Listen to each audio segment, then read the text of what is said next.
এটা হচ্ছে জয়কোলির YG636, একটা ডেস্ক ল্যাম্প। চলুন আপনাদের সাথে এটাকে আনবক্স করি, খুলি প্রথমে। দেখি এটার ভিতরে কি আছে।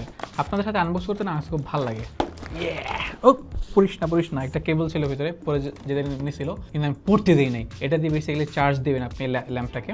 তো সরিয়ে রাখি। সো এই হচ্ছে আপনার ডেস্ক ল্যাম্পটা। ওয়াও, সুন্দর না? খুবই সুইট এবং কিউট। ও ওয়াও ওয়াও, এই লাইটটা আমি আসলে এইভাবে দাঁড় করাইলাম। আপনি যেভাবে ইচ্ছা আপনি সেভাবে এটাকে এদিক সেদিক করে রাখতে পারেন। আমি এটাকে মানে বুঝায় রাখি। এইখানে ছোট্ট একটা ইয়াদে আছে, কি বলে, বাটন দেওয়া আছে। এই বাটন দিয়ে আপনি হচ্ছে, বাটন না, এটাকে হচ্ছে টাচ সেন্সর একটা মানে কি লাইট, জাস্ট টাচ করলেই লাইট চেঞ্জ হবে, লাইট বাড়বে অ্যান্ড চেঞ্জ হবে। সো আর এখানে অন অফ দেওয়া আছে। আচ্ছা, মানে এই যে টাচ সেন্সিটিভিটি সেটা আপনি এখান থেকে বন্ধ করতে পারবেন। এই যে এখানে অন অফ বাটন দেওয়া আছে, জাস্ট অন অফ করলেই বন্ধ হবে, চালু হবে। এখান থেকে আপনি চার্জ দেবেন আর কি।